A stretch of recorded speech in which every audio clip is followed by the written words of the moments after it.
Bonjour à tous et bienvenue dans cette session technique que j'ai intitulée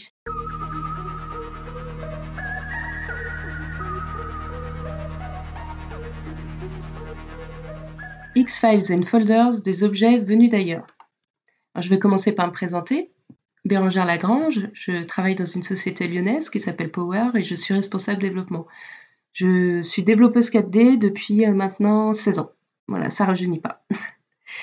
Aujourd'hui, pour ma session, je serai accompagnée de deux enquêteurs assez célèbres, Fox Mulder et Dana Scully, des agents spéciaux du FBI, spécialisés dans les affaires classées et les ovnis. Alors en fait, Files and Folders, donc fichiers et dossiers en français, est une nouvelle fonctionnalité qui est apparue dans la version 17R5 de 4D et qui va nous permettre de manipuler les fichiers et les dossiers à travers des objets. Donc, au sommaire de cette session, nous allons d'abord faire un petit rappel assez basique des éléments de langage 4D. Ensuite, nous verrons comment manipuler justement les dossiers et les fichiers sous leur forme d'objets.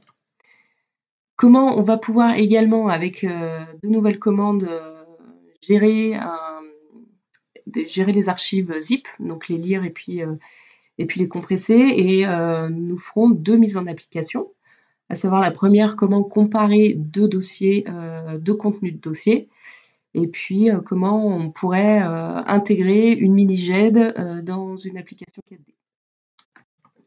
Alors je voulais revenir avec vous avec quelques rappels de certains éléments de langage de 4D. D'abord, les commandes 4D. On a tous l'habitude de les utiliser. Dans la documentation, vous verrez apparaître ce petit icône d'engrenage.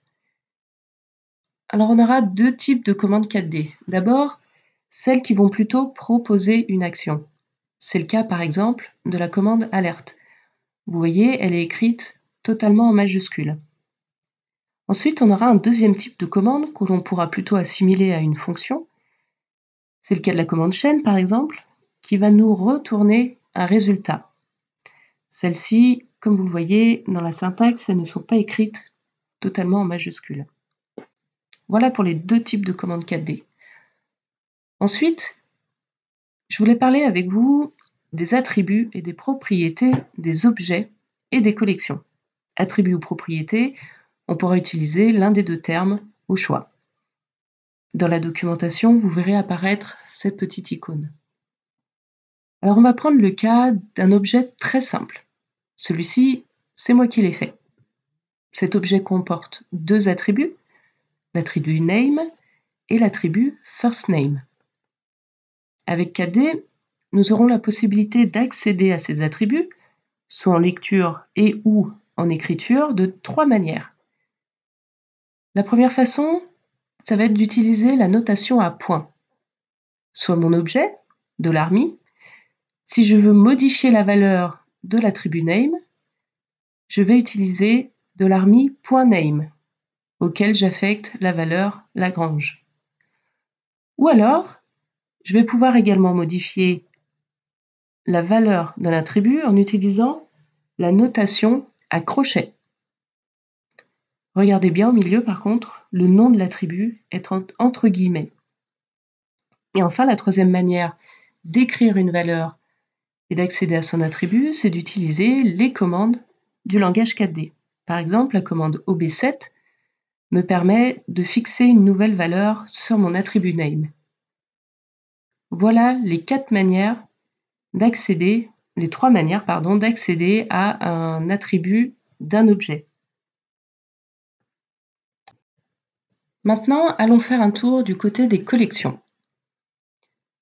J'ai une première collection que je vais déclarer, et puis je vais définir une collection avec trois éléments. J'aimerais récupérer la longueur de cette collection, savoir sa taille, et pour cela, je vais utiliser l'attribut length.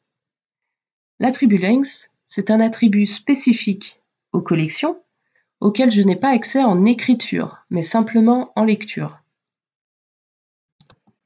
Les collections vont posséder un certain type d'attributs qui seront accessibles en lecture. Et puis, je voulais vous parler des fonctions membres. Les fonctions membres, ce seront des fonctions que l'on pourra appliquer à des objets ou à des collections. Dans la documentation, vous pourrez retrouver cette icône-là pour les repérer. Je vais reprendre le cas de ma collection précédente, dans laquelle je vais insérer 3 éléments. Et puis, je vais avoir une deuxième collection, pour l'instant vide, qui va être définie par 4 éléments. D'abord, les 3 éléments de ma collection de l'art Michael, sur laquelle je vais appliquer la fonction membre push pour rajouter un 4e élément. Mais ce 4e élément, il ne sera pas inclus dans la collection Michael, simplement la fonction membre push s'applique sur la collection Michael pour renvoyer une deuxième collection. Les fonctions membres qui vont jouer sur le contenu d'une collection vont généralement renvoyer une collection.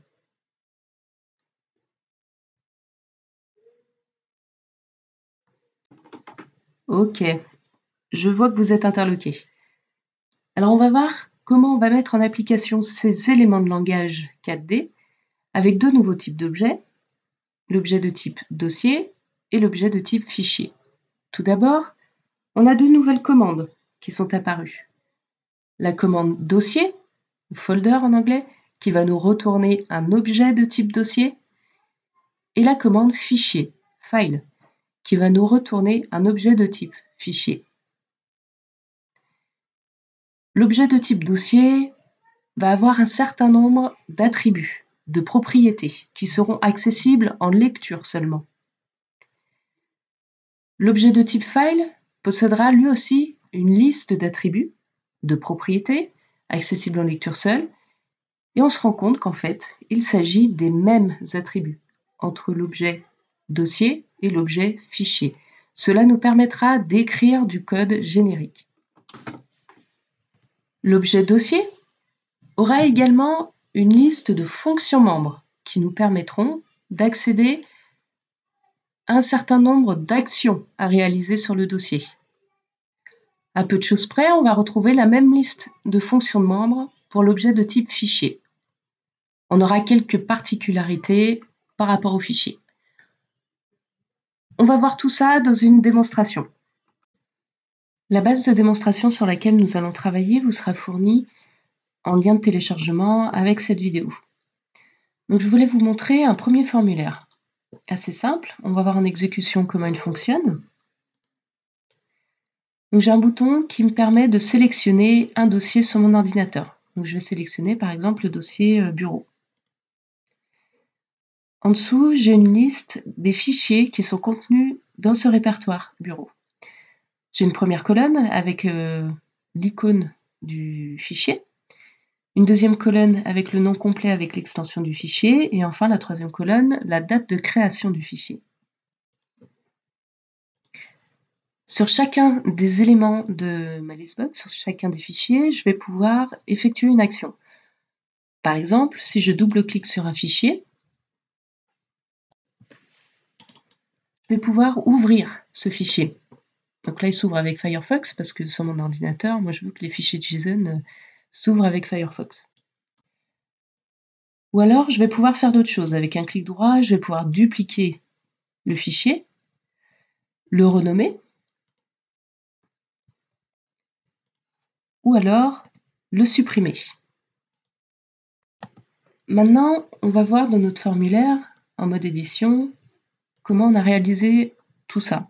Alors, vous verrez qu'en fait, je n'ai pas écrit beaucoup de lignes de code et c'est vraiment la chose que je trouve assez magique avec ces nouveaux formulaires. Donc, sur le bouton de sélection de dossier, j'utilise la commande Select Folder qui va me renvoyer le chemin d'accès complet au dossier qui a été sélectionné par l'utilisateur.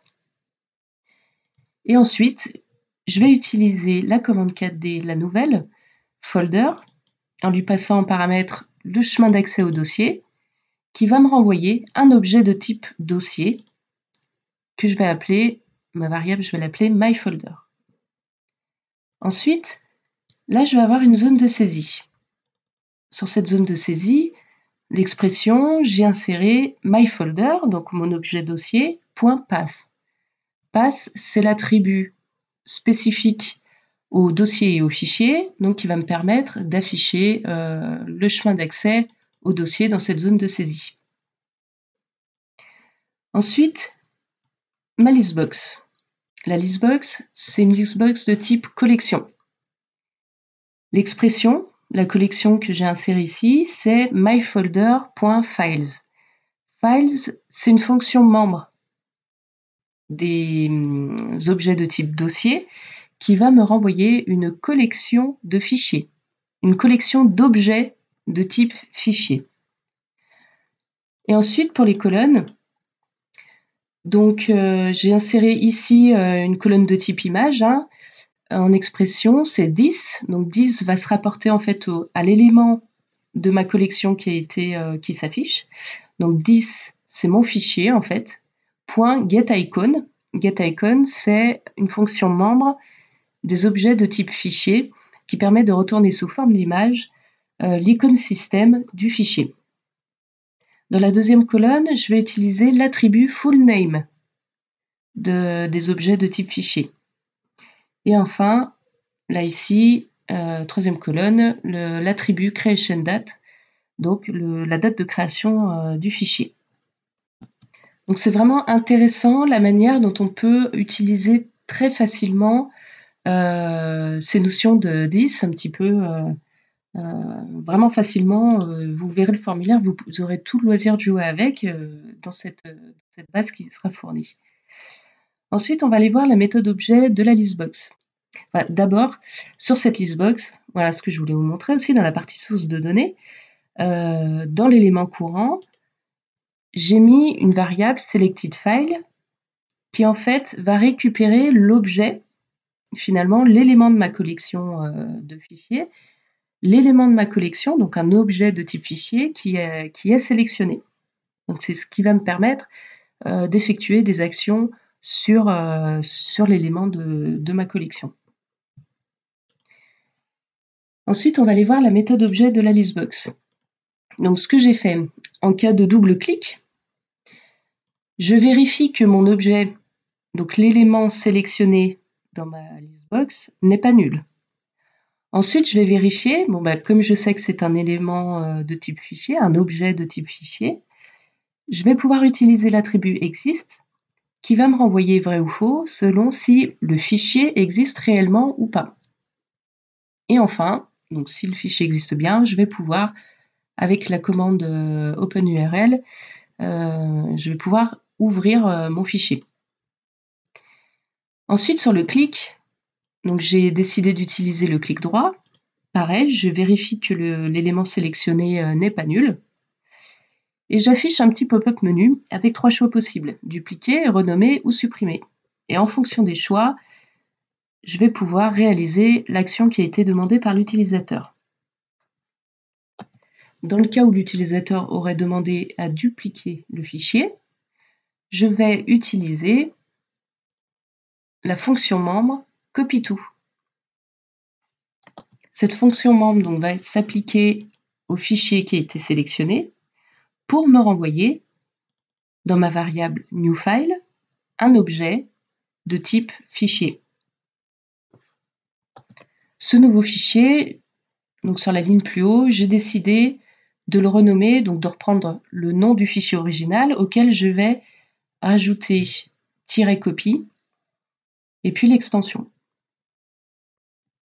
La différence entre l'attribut fullName et l'attribut name d'un fichier, c'est que fullName va contenir également l'extension, .pdf par exemple, du fichier, alors que l'attribut name va contenir uniquement le nom sans l'extension. Dans le cas où l'utilisateur aurait choisi de renommer un fichier, je vais tout simplement lui demander « Comment souhaitez-vous renommer votre fichier ?» Vous verrez que je décide simplement de renommer la partie sans extension du fichier, ce qui me permet de garder le type de fichier à l'original. Et donc, je vais utiliser la fonction membre, rename. Cette fonction membre, on voit qu'elle ne nous renvoie pas un nouveau fichier. Pourquoi? Parce qu'on va modifier en fait directement le fichier qui a été sélectionné. Et on ne souhaite pas obtenir un nouveau fichier, mais on va bien agir sur le fichier original. Et enfin, dans le cas où l'utilisateur aurait choisi de supprimer le fichier sélectionné, je vais tout simplement utiliser la fonction membre delete. Est-ce que vous aurez remarqué, quand on l'a utilisé tout à l'heure, quand je décide de dupliquer un dossier, il apparaît tout de suite. Et là, dans ma listbox, nulle part, je définis un rafraîchissement de ma listbox. Aussi bien, ça peut être considéré comme un tour de magie, comme quelque chose de fantastique, aussi bien, il va falloir faire très attention à comment on va utiliser ces collections de fichiers. Enfin, je vous ai dit tout à l'heure, donc on affichait uniquement, là, dans la collection myfolder.files. Moi, j'aimerais maintenant qu'on m'affiche aussi les dossiers qui sont contenus dans ce dossier bureau. Pour cela, rien de plus simple. On va encore faire opérer la magie de 4D. Dans la source, dans l'expression, enfin dans la collection en fait que j'ai définie sur ma listbox, je vais utiliser une fonction membre des collections qui s'appelle combine, qui va permettre en fait de combiner deux collections. Donc je vais utiliser myfolder.files, .combine, et du coup je veux également donc combiner mes fichiers et myfolder.folders. La fonction membre folders va nous renvoyer une collection d'objets de type dossier. Je ferme ma parenthèse et maintenant on va regarder comment il réagit. Ah, j'ai mes dossiers. C'est magique. Donc on a l'impression que les fichiers et les dossiers sont des objets de type différents. D'ailleurs, on va aller voir dans le débugger. Hop, je vais mettre un point d'arrêt ici. Voilà, je resélectionne mon dossier bureau. Et là, je mets un point d'arrêt. On va aller voir myfolder. Le débugger, il nous dit bien que c'est un objet de type folder, un objet de type dossier. D'accord? On va voir ici tous les attributs spécifiques à ce type d'objet et leurs valeurs. Maintenant, je vais insérer une expression myfolder.files. Donc, je peux insérer ici des fonctions membres pour voir directement le résultat. Et je vois que c'est une collection. Donc, elle contient 24 éléments. Une collection d'objets de type files. D'accord?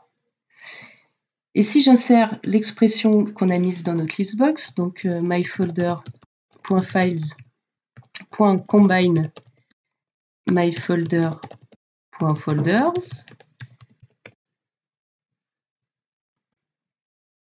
ma collection fait maintenant 29 éléments, contient 29 éléments, mais je vais avoir donc des fichiers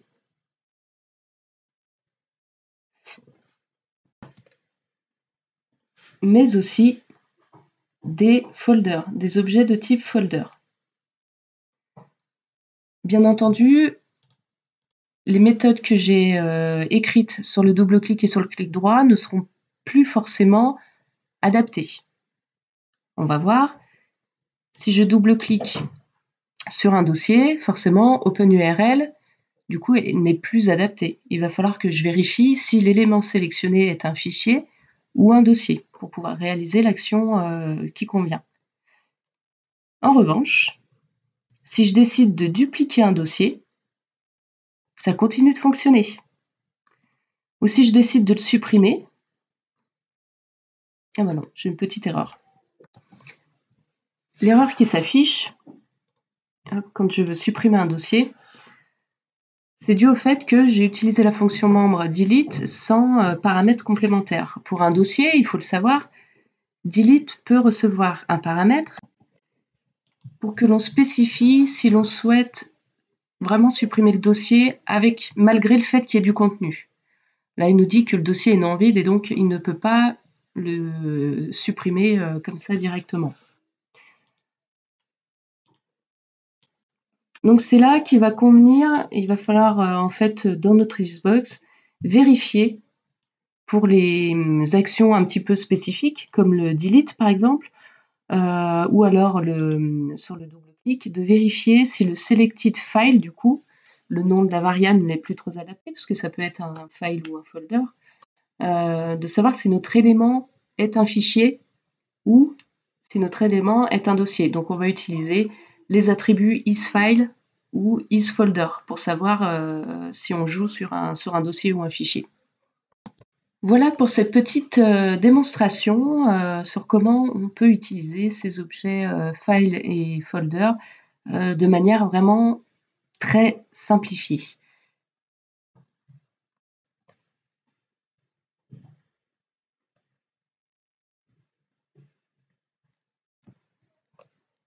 Parlons maintenant des archives zip. Jusqu'à présent, avec 4D, pour zipper des fichiers ou décompresser une archive, il fallait utiliser des librairies externes, comme 7zip par exemple, ou alors des plugins. Avec la nouvelle fonctionnalité Files and Folders, 4D met à disposition des développeurs deux nouvelles commandes. La commande zip créer archive et zip lire archive. La première, zip créer archive, permet de zipper des fichiers ou des dossiers dans une archive. En paramètre, on peut lui passer soit un fichier, soit un dossier, ou alors une structure zip, c'est un objet qui va contenir un certain nombre d'informations comme les dossiers à insérer, les fichiers, une méthode de callback et des informations de sécurisation, comme un mot de passe par exemple. La commande zip lire archive, en passant en paramètre le fichier zip qu'on souhaite désarchiver, va elle permettre de lire l'archive, non pas de décompresser les fichiers directement, mais bien de lire le contenu. On va donc avoir en retour un dossier qu'on appellera le dossier root, qui sera un objet de type dossier. Donc, nous pourrons utiliser les attributs et les membres et les fonctions membres des objets de type dossier. Pour une utilisation de cette commande en démonstration, je vous invite à voir la vidéo de Keisuke Miyako lors de la keynote technique qui nous montre comment dézipper, comment lire le contenu d'une archive d'un fichier Excel. Quant à nous, passons sur une petite démonstration. Alors on va reprendre la petite base de démo que j'ai faite spécialement pour cette session. Et dans les formulaires projet, on va aller dans le formulaire Folder Viewer Zip. Donc il ressemble totalement à celui qu'on a vu déjà tout à l'heure. En exécution, on va voir, il a un fonctionnement un petit peu différent. Donc je sélectionne le dossier pour lequel je veux récupérer le contenu. Encore une fois, je n'affiche ici que les fichiers du dossier sélectionné. Et puis je vais sélectionner mes petits fichiers qui m'intéressent et avec un clic droit, je vais pouvoir décider de zipper les fichiers. Et là, je vois que j'ai bien une archive zip qui a été créée. Alors on va aller voir sur le petit bouton les spécificités de ce formulaire.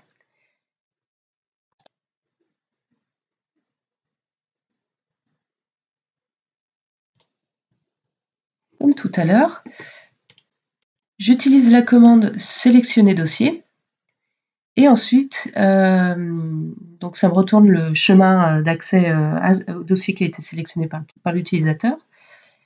Et ensuite, avec le dossier, la commande dossier, je vais pouvoir récupérer dans la variable myFolder l'objet de type dossier. Par contre, en dessous, vous voyez, ce que j'ai fait, c'est que j'utilise la commande collection vers tableau. Donc je récupère la collection de myfolder.files pour transformer cette collection en tableau. Alors pourquoi ? Parce que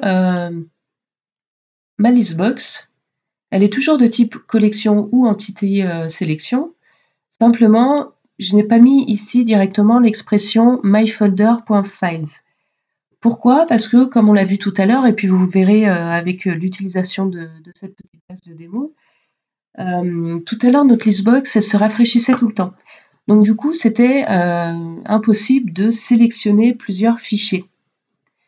Donc je passe par cette solution intermédiaire qui permet en fait de garder de manière figée dans un tableau les fichiers qui sont contenus dans mon dossier bureau.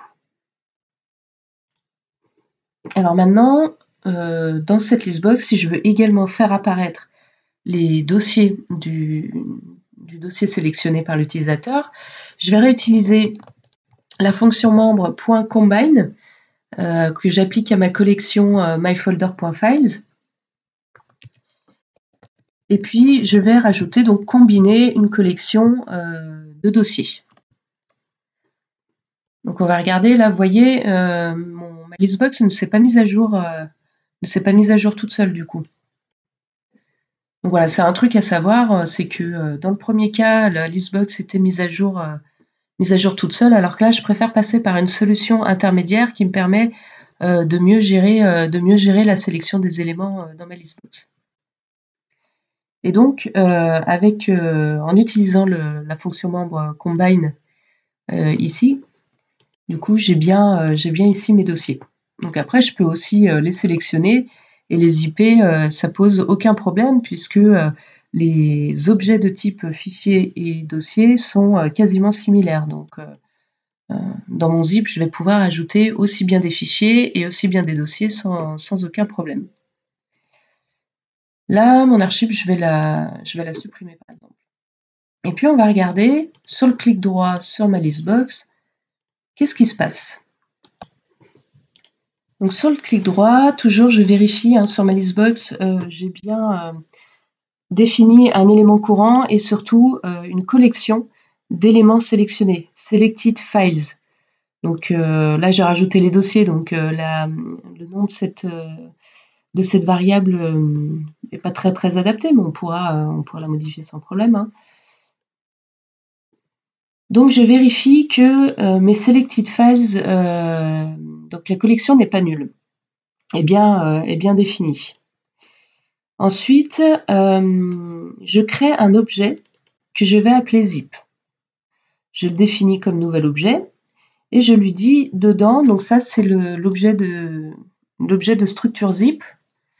Comme on l'a vu tout à l'heure, la commande pouvait accepter deux syntaxes, soit je lui donne directement dans le zip create archive, je lui donne directement le dossier ou le fichier à compresser, soit je lui passe en paramètre un objet de type structure zip.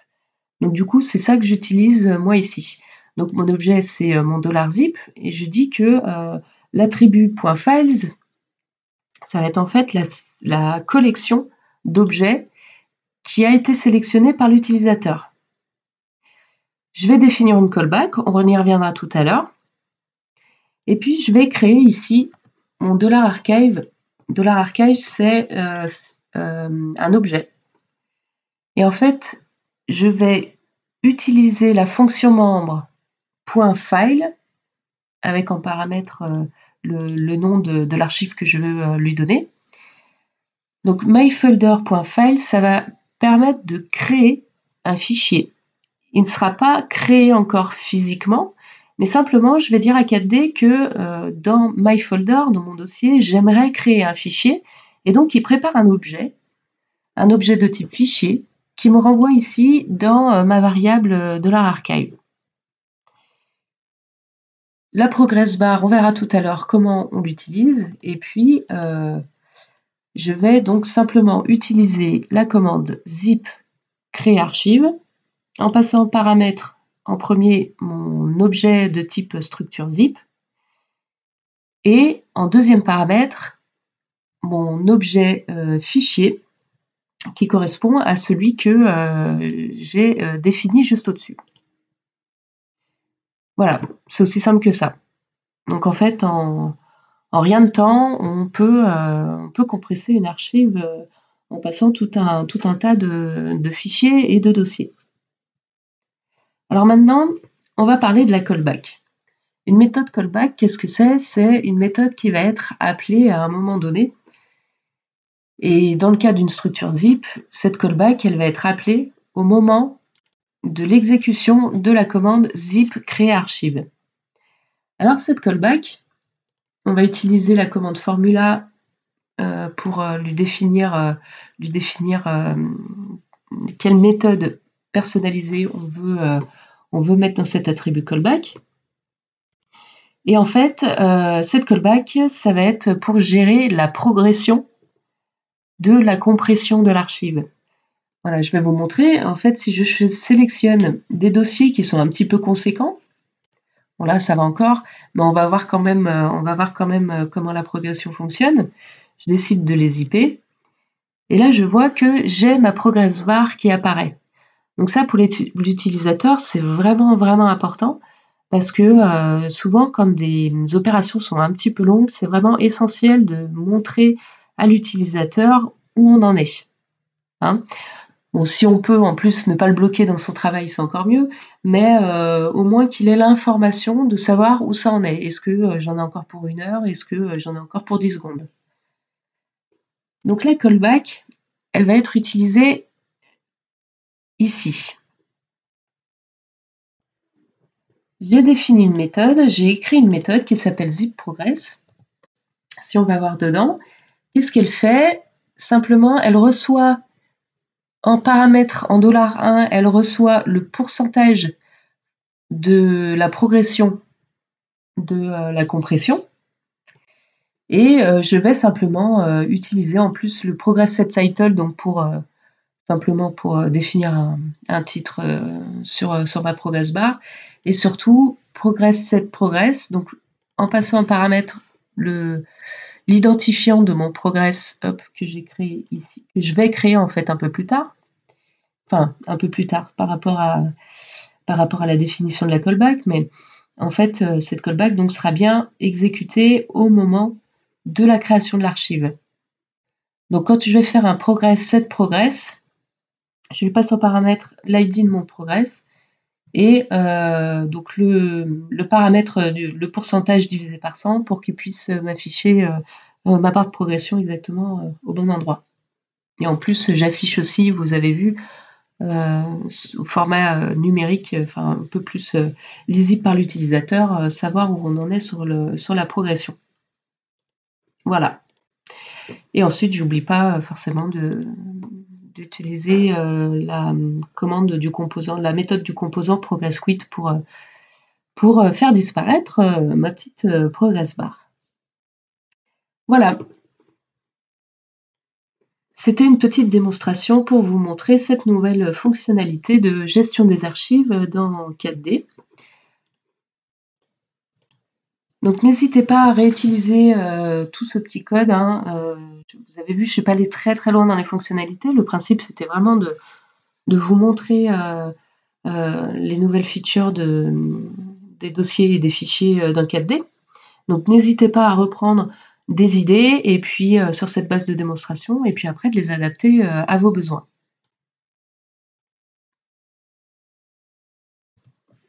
Voilà, je vous ai donné toutes les clés pour appréhender cette nouvelle feature fichier et dossier proposée par 4D.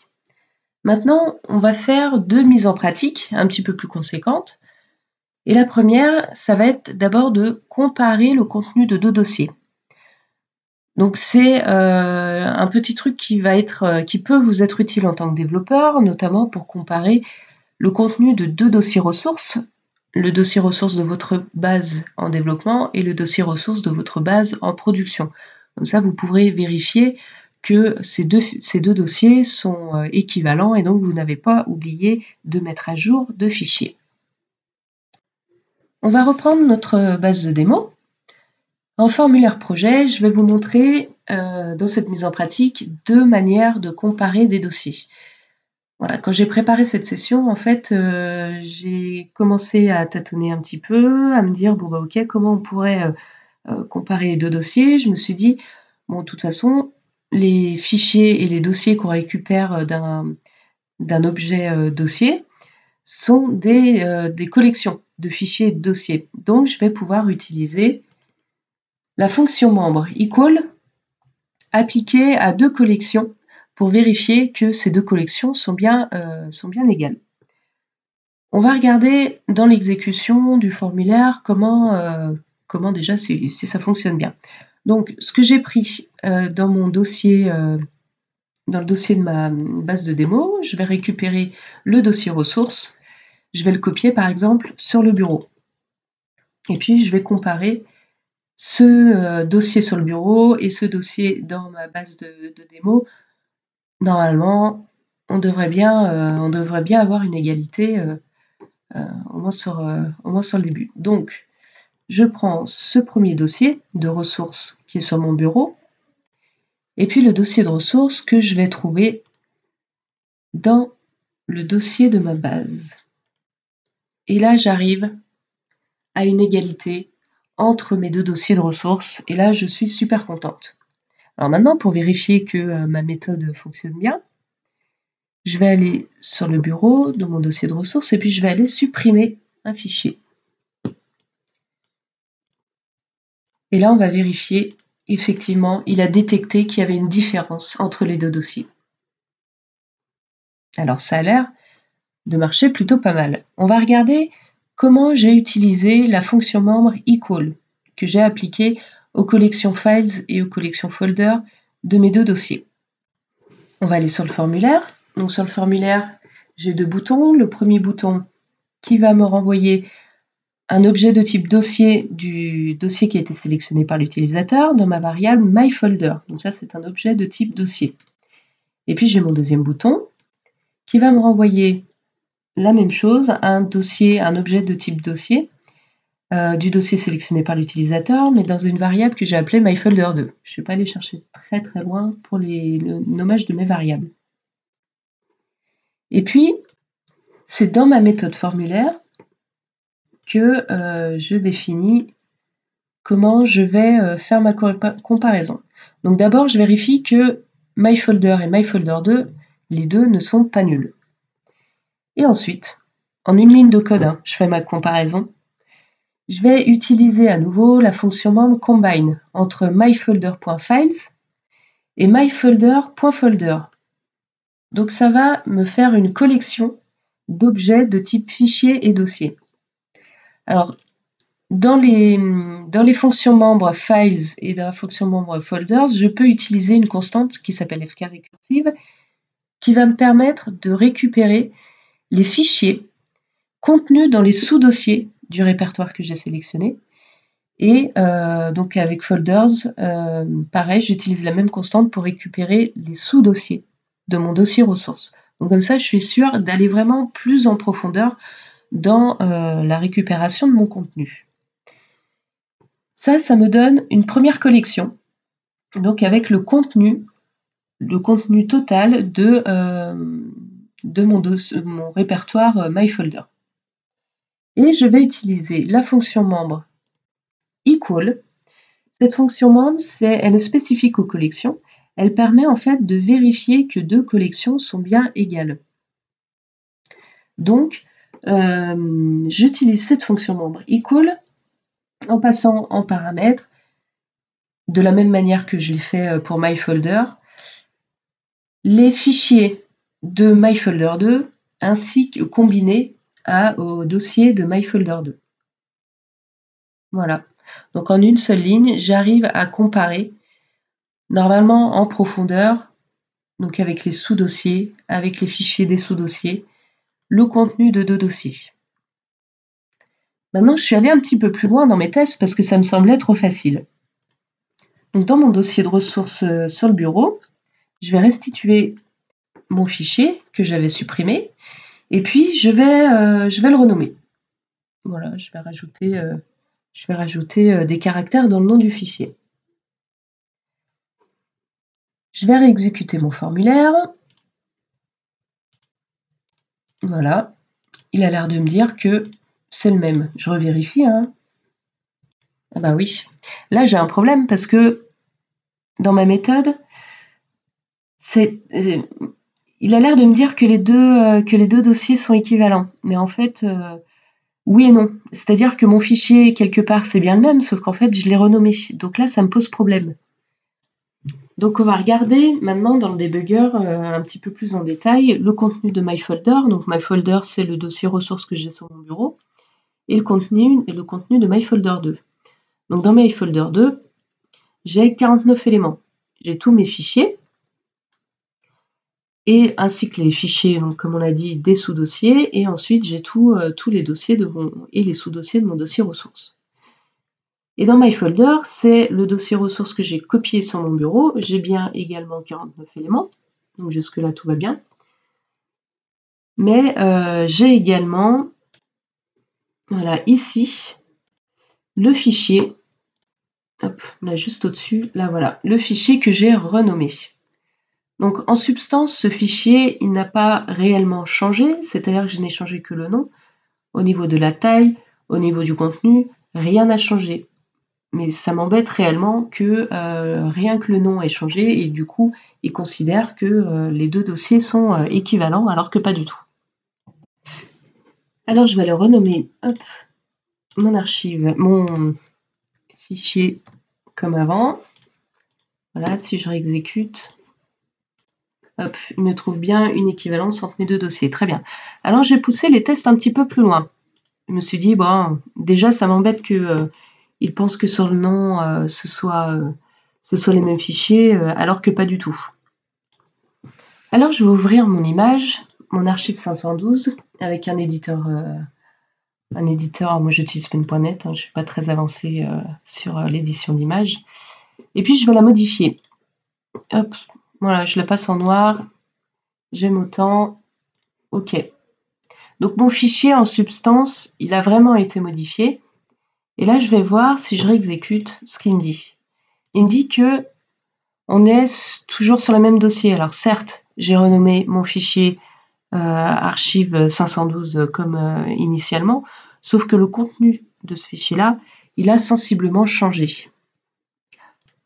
Si je compare les tailles de ces deux fichiers, donc celui-ci, c'est celui que j'ai sur mon bureau que je viens de modifier, on voit qu'il fait 5,59 kg. Et celui-ci, il fait 5,74 kg. Donc même dans l'attribut size de mon fichier, du coup, il aurait dû vérifier, il aurait dû voir qu'il y avait une incohérence, qu'on n'était pas sur une égalité complète. Alors du coup, c'est un premier échec. Voilà, donc je me suis dit, bon, mais il va falloir que j'écrive une méthode récursive pour aller vérifier chacun des contenus de mes dossiers. Donc j'ai écrit le formulaire Folder Comparison 2. Si je l'exécute, je resélectionne en premier, donc dans le bureau, mon dossier ressources, et dans mon application, ma base de démo, le dossier ressources. Ah, lui il me dit que mes deux dossiers ne sont pas équivalents, et ça me fait plutôt plaisir. Ça veut dire qu'au moins, il arrive à trouver des différences. Donc je vais récupérer, je vais supprimer là l'image que j'ai modifiée tout à l'heure. Et puis je vais récupérer l'original que je vais venir copier dans mon dossier de ressources sur le bureau. Et là, je vais vérifier effectivement si mes deux dossiers sont bien équivalents. Alors là, pour exécuter la comparaison, je vais juste effectuer une action sur le formulaire, comme par exemple changer de zone de saisie. En fait, le code que j'ai écrit pour la comparaison, je l'ai mis dans la méthode formulaire, mais sans aucun test d'événement formulaire. Donc là, je change de zone de saisie, il me réexécute ma comparaison. Et là, effectivement, ça y est, il me dit que mes deux dossiers de ressources sont à nouveau les mêmes. Donc, je vais refaire le même test que tout à l'heure, c'est-à-dire sur mon dossier ressources du bureau, je vais renommer ce fichier-là. Voilà, je change de zone de saisie pour exécuter, et il me dit qu'effectivement, les 2 dossiers n'ont pas le même contenu. Donc là, ça me fait quand même un sacré soulagement parce qu'au moins je peux être un peu plus sûre de ce que j'ai dans mes dossiers. Pareil, on peut même aller un petit peu plus loin dans les tests, hein. Bon là, c'est vraiment juste pour le plaisir parce que je pense que vous avez compris que ça marche bien. Si je vais dans un sous-dossier et encore dans un sous-dossier et encore dans un sous-dossier, je vais supprimer ce fichier-là. Et effectivement, il me dit bien que j'ai une différence entre mes 2 dossiers de ressources. Je vais restituer le fichier et là, j'ai à nouveau 2 dossiers strictement équivalents. Alors, on va aller voir dans le code comment j'ai fait pour cette fois. Comme je l'ai écrit dans ce formulaire, ce que j'ai fait, c'est que je vais aller comparer chacun des attributs de tous mes éléments fichiers ou dossiers qui sont dans mes folders, dans mes deux répertoires. Donc dans la méthode formulaire, ça a l'air plutôt simple puisqu'ici, j'ai également une seule ligne de code pour faire ma comparaison. Mais vous l'avez compris, j'ai dû écrire une méthode qui allait vérifier, que j'ai appelée du coup folders are equal, en passant en paramètre d'abord mon objet de type dossier myfolder1 et en deuxième paramètre mon deuxième dossier. Et dans cette méthode, je vais aller un peu plus loin dans ma comparaison.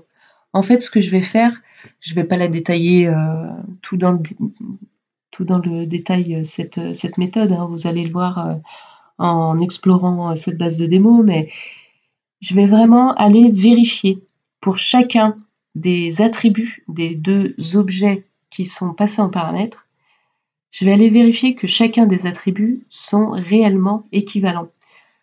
Donc pour les dossiers folders are equal, je vais aller vérifier les extensions des dossiers. Je vais aller vérifier, là on reste sur le dossier de premier niveau, hein, donc de ressources. Je vais déjà vérifier que rien que les extensions, parce qu'on peut avoir des extensions de dossiers, notamment sur Mac, hein, comme les packages par exemple. Je vais aller vérifier que les extensions sont les mêmes, que les noms sont les mêmes, que les full names sont les mêmes aussi.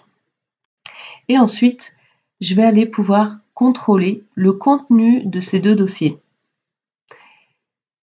Donc je vais avoir toujours mes 2 collections, folder 1 contents qui va contenir mes folders et mes files. Alors là, j'avoue, je n'ai pas utilisé dans les fonctions membres folders et files, j'ai pas utilisé la constante fk récursive parce qu'en fait, ce qui m'intéressait, c'était de comparer les éléments sur un même niveau de dossier. Voilà, je voulais pas aller trop dans le détail tout de suite, mais d'abord vérifier, ok, je suis dans le premier dossier, au premier niveau de mon dossier ressources, et je vais vérifier d'abord les dossiers qui sont dans ce dossier-là et les fichiers, simplement au même niveau. Et ensuite, pour chacun des éléments de mes collections, je vais aller vérifier est-ce que les fichiers sont égaux, est-ce que les dossiers sont égaux. Alors par rapport aux fichiers, simplement une remarque.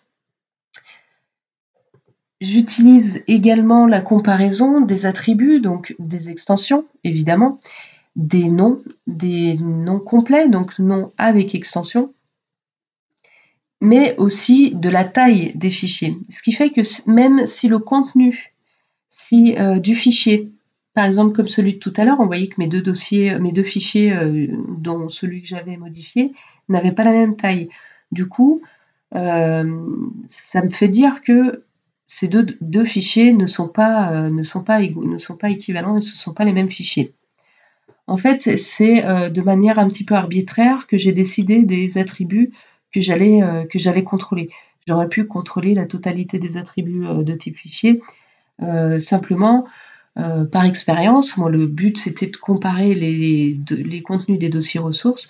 Donc d'expérience, je sais un petit peu que dans mes dossiers ressources, je m'attends à avoir des fichiers qui portent le même nom et des fichiers de même taille. Donc pour m'assurer que le contenu de ces fichiers-là sont bien les mêmes. J'aurais pu utiliser par rapport aux fichiers également les fonctions membres, par exemple, file1.getText pour un fichier texte ou file1.getContent pour tout autre type de fichier. Alors, on peut écrire, je vais l'écrire avec vous comme ça. Je peux, en admettant que la taille des fichiers soit à l'octet près, ce qui m'a fait dire que juste de comparer la taille, c'était suffisant, mais c'est vrai que pour aller un peu plus loin dans la comparaison, on pourrait également comparer les contenus. Je peux vérifier file1.getContent, c'est une méthode, une fonction membre spécifique au fichier qui permet de récupérer le contenu du fichier au format blob. Voilà, donc ça renvoie un blob. C'est l'équivalent de la commande 4D document to blob. Donc je vais pouvoir éventuellement vérifier le premier blob s'il est équivalent. Donc je ne vais pas pouvoir comparer les deux blobs directement. Donc je pourrais utiliser la commande blob size ou alors si on veut aller encore plus loin, vraiment comparer le contenu des blobs. Mais finalement, j'ai mes attributs file.size qui me permettent de récupérer en nombre d'octets la taille de mon fichier. Donc ça me convient bien. Moi, ça me suffit pour comparer l'égalité entre deux fichiers. Alors, je n'ai pas comparé, je l'explique un petit peu aussi dans cette méthode, c'est que je n'ai pas comparé les dates de création, par exemple, ou les dates de modification. Dans le sens où, quand je fais une copie d'un dossier, mon dossier aura une date de création à la date du jour, alors que le dossier qui sera en production, lui aura peut-être été créé il y a 3 ans. Donc, ça ne va pas être un critère discriminant pour savoir si mon dossier, si mes deux dossiers ont le même contenu. Dossier et fichier d'ailleurs. Pareil, je ne vais pas comparer les attributs pass ou plateforme pass, donc les chemins d'accès, parce que forcément les chemins d'accès sont différents. Donc dans cette méthode de comparaison, c'est vraiment moi qui ai défini les attributs sur lesquels j'allais effectuer la comparaison. De manière arbitraire, c'est moi qui ai défini. Donc après, je vous invite à réutiliser ces méthodes si vous en avez besoin, si vous en avez l'envie, pour les agrémenter un petit peu et aller un petit peu plus loin, voire même, pourquoi pas, afficher dans le formulaire la différence entre les deux dossiers pour qu'on puisse savoir, parce que c'est bien joli de me dire que mes deux dossiers ressources ne sont pas équivalents, mais ce serait une bonne idée de pouvoir afficher les différences entre mes deux dossiers de ressources. Voilà pour cette première démonstration de mise en pratique de comparaison de deux dossiers.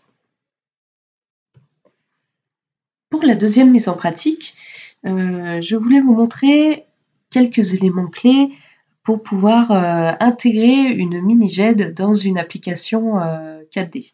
Alors, je n'ai pas la prétention de vous dire qu'avec la base de démo, vous aurez tout en main pour pouvoir intégrer directement une GED dans votre application 4D. Simplement, cette mise en pratique, elle va nous permettre de voir quelques astuces et quelques éléments clés en utilisant les nouvelles features Files and Folders de 4D. Donc on va faire une petite démonstration en utilisant toujours notre base de démo spécifique à cette session. On va regarder d'abord la structure de la base de données. C'est une structure dans cet exemple qui est relativement simple, qui s'apparente à une application de CRM. Donc je vais avoir une table de clients. Pour ces clients, avec un certain nombre d'informations. Pour ces clients, on va pouvoir générer des factures. Pour ces factures, on aura plusieurs lignes de factures qui, chacune, seront rattachées à un produit. J'ai aussi une liste de contacts sur mes clients. Et puis, je vais avoir une table de documents. Cette table, elle contient, vous voyez, très peu d'informations. En fait, dans cet exemple, je voulais surtout vous montrer l'utilité d'utiliser les UUID comme clé primaire pour la totalité de mes tables. On sait qu'avec les UUID, il y a un nombre de chances quasi nul pour retrouver une même clé primaire identique sur 2 tables différentes. Avec des entiers longs, il est complètement courant de trouver un client avec l'ID 12 par exemple, et une facture également avec l'ID 12. Avec les UUID, c'est impossible de trouver un client qui porte le même UUID qu'une autre facture. Alors du coup, je me suis basée sur ce concept-là pour faire ma mini-GED. Là, j'ai un champ UUID FK, donc FK qui signifie Foreign Key, qui va contenir le UUID donc une clé étrangère sur une autre table. On va voir avec un exemple assez basique, par exemple sur la fiche client. La plupart de nos applications, du moins quand on commençait à développer, si on voulait stocker le logo du client, par exemple, on allait créer un champ logo de type image. Donc là, ce champ, je l'ai coloré en rouge parce que le principe, c'est que avec ma mini-GED, je vais pouvoir supprimer ce champ.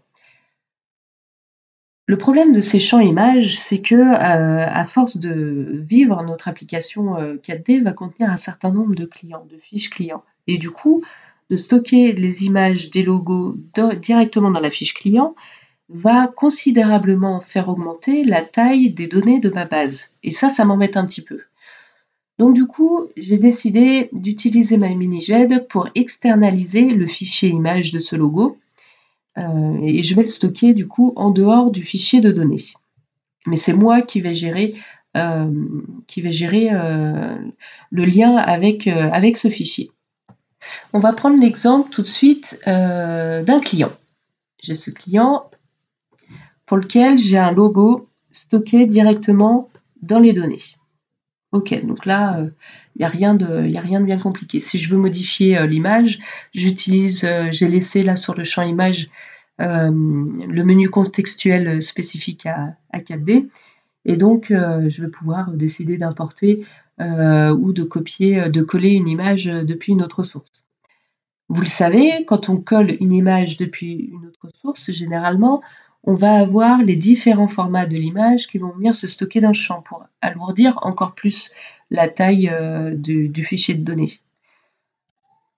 Donc du coup, sur ma deuxième page de formulaire, j'ai créé une variable de type image qui va avoir les mêmes fonctionnalités avec le menu contextuel pour me permettre d'importer par exemple une autre image. Donc je vais choisir ce logo-là. Quand je vais enregistrer ma fiche client, donc là on reviendra sur le détail du code tout à l'heure, mais du coup j'ai mon document qui va être créé. Si je vais voir la liste de mes documents, j'ai bien ici mon enregistrement document que j'ai appelé logo.jpg qui s'est enregistré dans ma table document. Alors on va aller voir dans le formulaire table comment j'ai réalisé cette opération. Là, sur la première page de mon formulaire, j'affiche directement ici le logo, le champ image logo de ma table client. Alors que là, je vais utiliser une variable image qui va permettre à l'utilisateur de sélectionner, de coller l'image que je veux. Et puis, c'est seulement sur la validation de mon formulaire que le document va s'enregistrer ou alors se modifier en fonction. On va regarder dans la méthode formulaire sur l'événement sur validation que comment j'enregistre mon fichier et mon enregistrement dans la table document. D'abord, je vais définir un objet que j'appelle $imgfile. Cet objet, je vais en fait je vais récupérer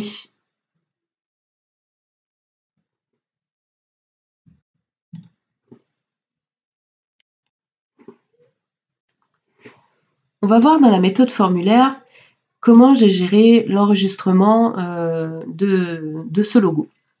Donc sur la validation, l'événement formulaire sur validation, je vais vérifier déjà que je n'ai pas une image vide. Dans le cas où j'ai une image vide, c'est peut-être que l'utilisateur l'a effacée.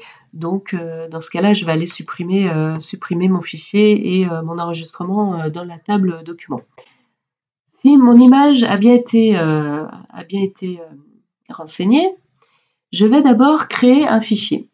Donc, j'ai un objet de type fichier que je vais créer.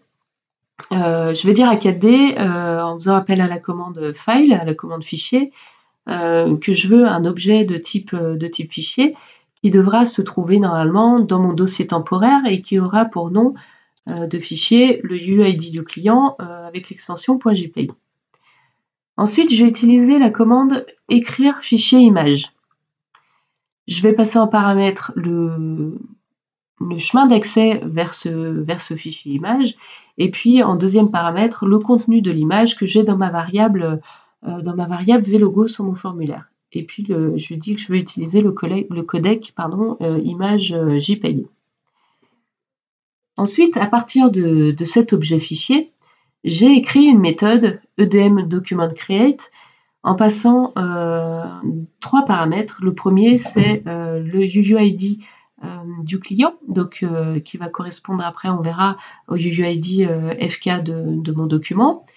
Le logo, j'ai décidé de l'appeler logo.jpeg, et puis surtout, important, l'objet de type fichier que je vais vouloir enregistrer dans ma GED.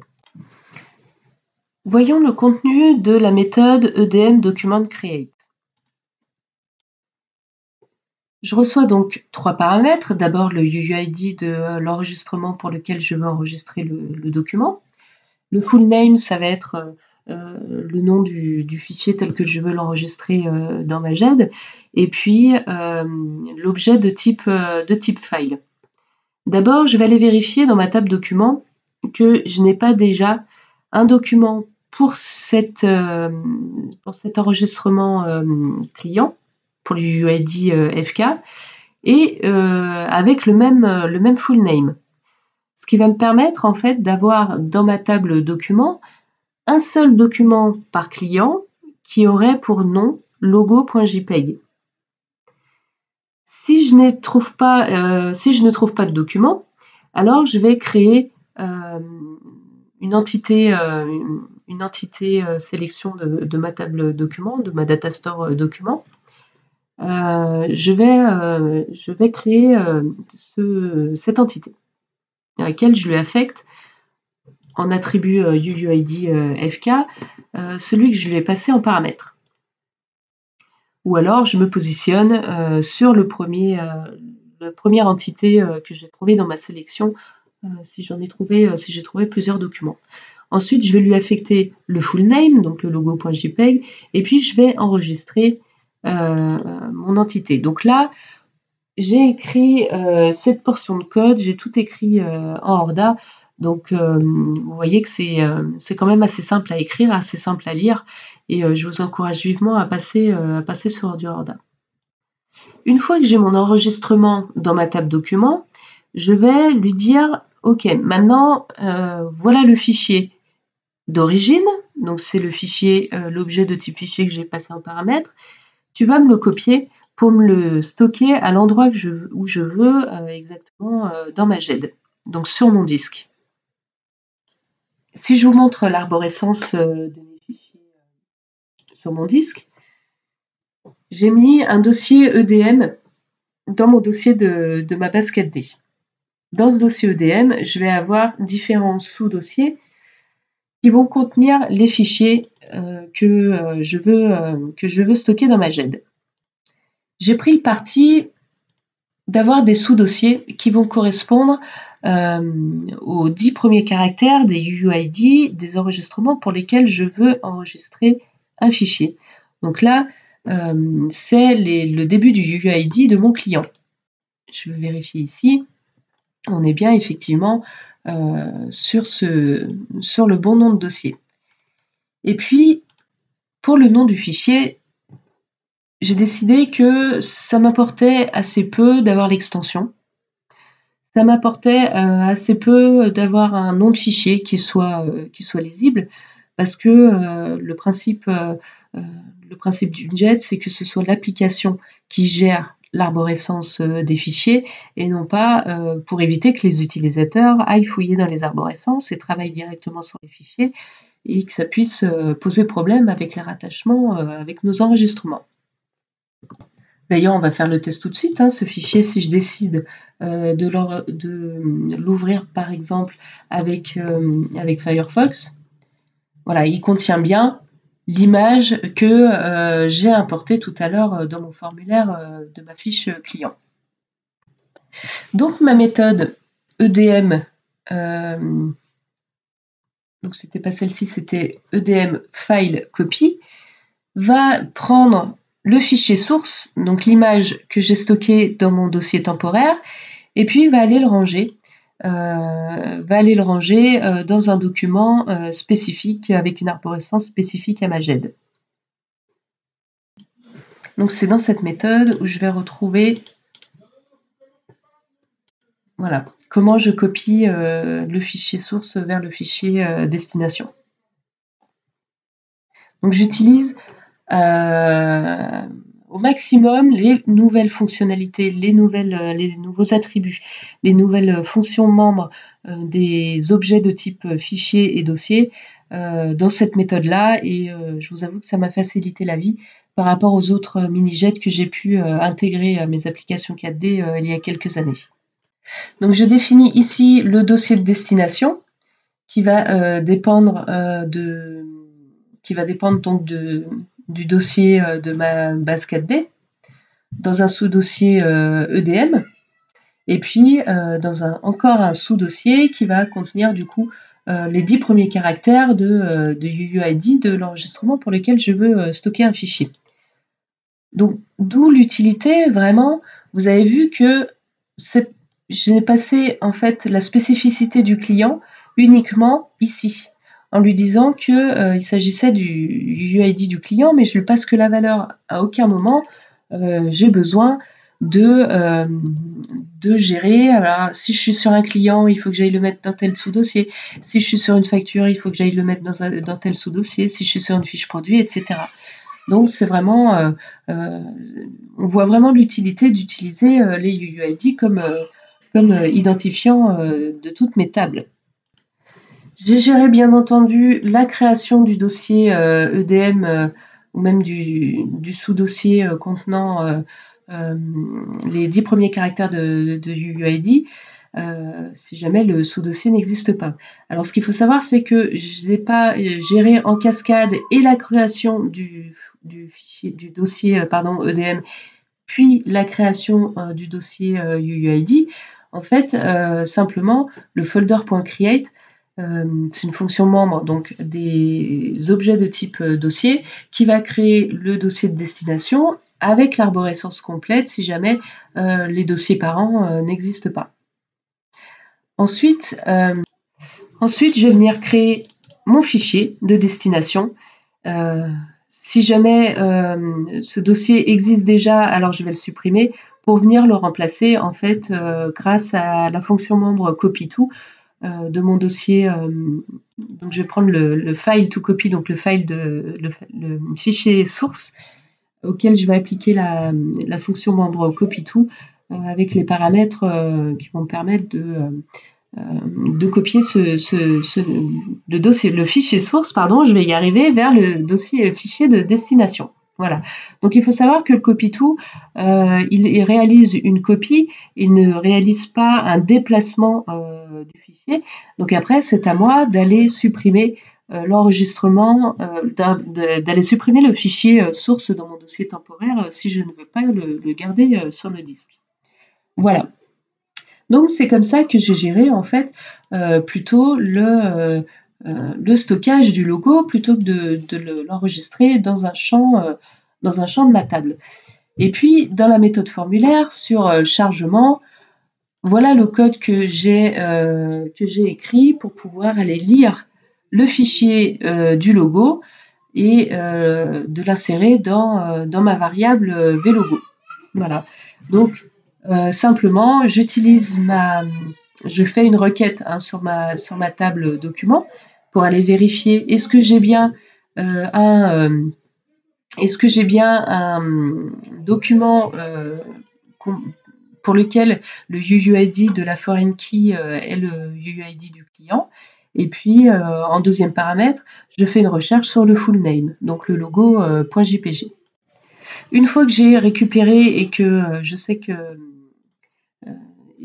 j'ai bien un document, j'ai au moins une entité dans ma sélection d'entités documents, je vais aller utiliser ma méthode que j'ai appelée EDM getFile, qui est générique pour ma mini-GED, pour récupérer le fichier. Je sais exactement où est-ce que j'ai rangé mes fichiers dans ma GED, donc je vais aller pouvoir récupérer ce fichier-là et renvoyer en $0 l'objet de type fichier correspondant. Voilà. Et une fois que j'ai ce fichier-là, cet objet de type fichier, je vais réutiliser à l'inverse la commande lire fichier image, la commande 4D lire fichier image pour aller alimenter ma variable vlogo. Voilà, donc vous pouvez utiliser, vous voyez, il n'y a pas énormément de lignes de code, qu'avec Orda et avec la notation objet, c'est quand même assez lisible et vraiment on gagne en maintenabilité sur le code. Voilà, donc prenez bien en compte ces méthodes EDM que j'ai préfixées EDM pour ma gestion électronique. Donc j'ai document create, donc ça va me créer l'enregistrement dans ma table document et aussi déplacer le fichier dans l'arborescence de ma GED.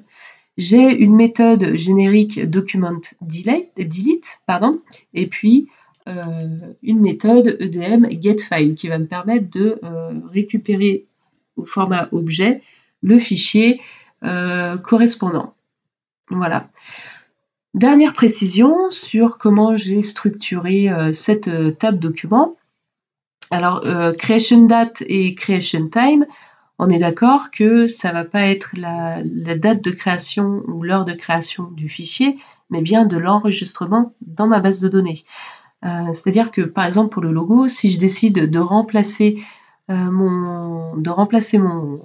contenu de mon image dans creation date et creation time, ce sera bien la date de création et l'heure de création initiale de l'enregistrement dans ma table document et non pas de mon fichier dans ma GED. Ensuite, je voulais parler du full name. Donc le full name, comme vous avez pu le voir pour le client, j'ai pris le parti de nommer par exemple pour le logo, logo.jpg. Alors j'aurais pu l'appeler juste logo ou j'aurais pu utiliser une table de type pour avoir différents types de documents. En fait, pourquoi est-ce que je n'ai pas enregistré mon fichier image directement au format logo.jpg? Simplement parce que on pourrait imaginer que dans un même dossier client, on puisse rattacher différents types de documents qui pourraient éventuellement porter les mêmes noms. Moi, j'ai pris le parti d'enregistrer mes fichiers avec le UUID du document comme nom de fichier. Et puis dans le full name, en fait, ce sera le full name tel que je pourrais le restituer à l'utilisateur.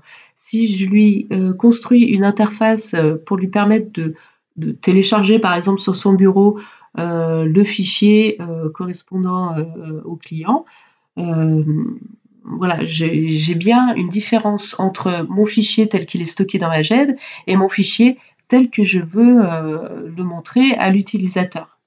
Donc c'est dans full name où en fait je vais stocker le nom du fichier tel que je vais pouvoir le restituer à l'utilisateur.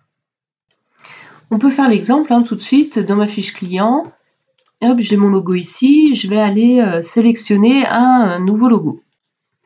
Alors comme j'aime beaucoup les fleurs, je vais aller sélectionner une image de fleurs. Voilà, en plus orange c'est ma couleur préférée donc ça tombe bien.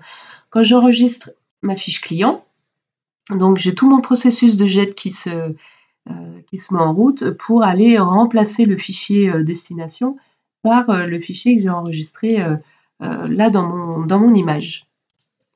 Si on regarde dans mon dossier EDM, dans le sous-dossier du correspondant au client, on voit que ce fichier-là, il n'a pas changé, si ce n'est la taille, mais si je l'ouvre toujours avec Firefox,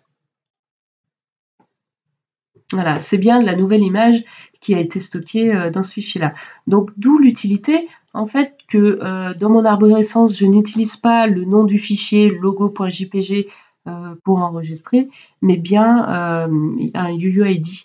Parce que les noms de fichiers peuvent changer. Hein, je peux les changer une fois je vais l'appeler logo 1, une fois logo, alors que là, on va bien avoir le nom du fichier va être constitué du UID de mon enregistrement document. Et donc, je vais éviter ainsi d'avoir des doublons de dossiers, de fichiers. Maintenant, sur mon deuxième exemple de rattachement de documents, je voulais parler des factures. Alors, le principe, c'est qu'une facture, on puisse l'imprimer. Alors, de moins en moins, on va l'imprimer sur papier, mais plutôt les enregistrer au format PDF et puis ensuite les rattacher dans la fiche client. Puis après, les stocker dans la GED. Donc, j'ai ici ma facture.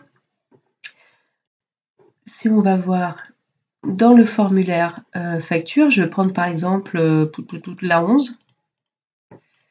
Dans ce formulaire-là, j'ai mis en bas, voilà, j'ai 2 lignes de facture qui correspondent à des stylos. J'ai en bas un bouton d'impression. Sur ce bouton d'impression, je propose à l'utilisateur soit d'envoyer l'impression sur l'imprimante, donc sur papier, soit d'enregistrer au format PDF.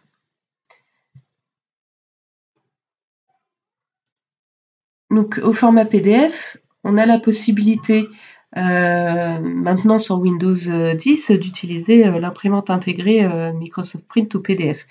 Donc vous verrez ici, c'est cadeau. Vous l'avez sûrement déjà écrite depuis belle lurette, mais si vous en avez besoin, c'est une petite méthode qui vous permet de configurer les imprimantes PDF, aussi bien sur Windows, sur Mac. Et sur Windows, on gère soit Microsoft Print PDF en priorité, puisqu'elle est quand même assez stable, soit si elle n'existe pas ou que c'est un PC sur Windows 7 par exemple, on va vérifier la présence de PDF Creator et de faire les configurations d'impression nécessaires pour l'enregistrement au format PDF. Donc voilà.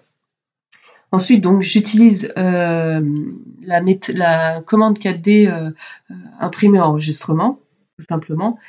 Et puis, une fois que j'ai fait ça, mon fichier PDF, je vais pouvoir l'intégrer à ma GED en utilisant toujours ma méthode EDM Document Create. Voilà. Donc, si je vais voir dans ma table de documents, j'ai ici un nouveau document qui s'est créé. Le full name, c'est invoice underscore et puis le numéro de la facture. Voilà. Donc, je vais aller voir maintenant dans mon arborescence si l'arborescence a bien changé. Donc, je reviens dans le dossier EDM de ma base. Ça, c'est le nouveau sous-dossier. Voilà, qui correspond normalement au UID de ma facture. Et ça, c'est le fichier normalement PDF. Si je l'ouvre avec Firefox, ou avec, ou alors pas avec Firefox parce qu'il va me proposer de le télécharger, mais directement avec Acrobat Reader, voilà, ma facture au format PDF, elle est tout à fait lisible. D'accord ? Donc, on va regarder sur ce bouton d'impression comment j'ai réalisé l'opération de stockage de ma facture. Donc, il est ici, le petit bouton. J'ai ici donné le choix soit d'imprimer au PDF, soit sur l'imprimante, soit de générer un fichier PDF. Le full name de mon document, donc c'est ce que je vous ai dit tout à l'heure, invoice underscore avec le numéro de la facture pour PDF. Et puis ici, toujours sur le même principe, je vais créer un fichier dans mon dossier temporaire sur mon disque. Donc la commande file, la commande fichier, va me renvoyer PDF file un objet de type fichier. Et puis sur ma méthode PDF config, en passant en paramètre l'objet de type fichier, donc je vais ici pouvoir configurer selon le contexte dans lequel je me trouve. Soit je suis sur Mac, alors je vais utiliser les configurations d'impression en fonction pour du fichier PDF. Soit si j'ai trouvé l'imprimante Windows to PDF, Microsoft Print to PDF par exemple sur Windows 10, je vais utiliser pareil les méthodes de configuration d'impression qui s'imposent, ou sinon il va falloir aller sur de la configuration de PDF Creator. Voilà, donc pour cette méthode. Et puis je lance l'impression, donc ça va me générer mon fichier PDF à l'endroit où j'ai voulu le stocker, donc dans mon dossier temporaire. Et puis si ce fichier-là a bien été généré, donc s'il existe, je vais pouvoir l'enregistrer dans ma GED. Donc créer l'enregistrement dans ma table document avec un paramètre, le UUID de ma facture, le full name, donc j'ai défini que c'était invoice avec le nom du fichier, le numéro de facture pour PDF, et puis en lui passant en troisième paramètre, enfin, l'objet de type fichier correspondant à ce fameux PDF. Donc, on l'a déjà vu tout à l'heure, cette méthode document create va d'abord créer l'enregistrement dans la table document, et puis ensuite va copier le fichier source vers le fichier de destination dans l'arborescence de ma GED. Voilà.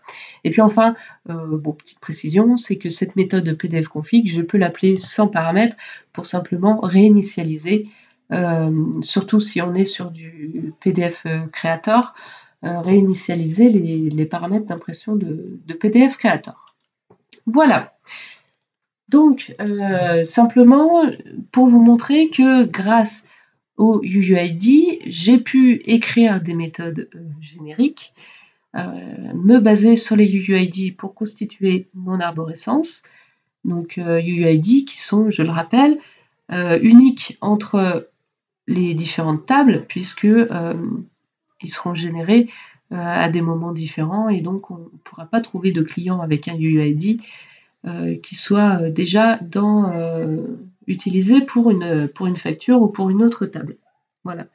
Donc, si vous voulez continuer à vous entraîner sur cette base de démo, vous voyez, je vous ai préparé un petit exercice qui consiste à reprendre l'exemple de la fiche client pour lequel on avait enregistré le logo dans un champ image, l'externaliser dans la GED. Là, sur les produits, on pourrait également imaginer externaliser le QR code du produit dans un fichier et l'enregistrer dans notre GED. Voilà. Donc, c'est vraiment des éléments assez basiques et des petites astuces que je vous donne dans cette base de démo pour vous mettre un petit peu sur les rails et vous montrer comment j'avais imaginé pouvoir écrire des choses assez génériques pour l'intégration d'une GED. Voilà, et surtout utiliser pleinement les nouvelles fonctionnalités Files and Folders offerte par CAD depuis la V17 R5. Voilà pour cette deuxième mise en pratique. J'espère que je vous aurai donné assez d'éléments pour pouvoir mettre en pratique vous-même dans vos propres applications 4D toutes ces nouvelles fonctionnalités de la feature Files and Folders offerte par 4D. Si vous avez la moindre question, n'hésitez pas à venir sur les nouveaux forums 4D dans la section spécifique Summit Digital Experience pour venir échanger ou poser des questions sur cette session. Merci à tous d'avoir suivi cette vidéo. N'hésitez pas vraiment à me contacter si vous avez la moindre question. En tout cas, je remercie l'équipe 4D de m'avoir fait confiance une année encore. Et puis, je vous souhaite un très bon Summit Digital Experience et surtout, prenez soin de vous et j'espère vous retrouver très vite. À bientôt!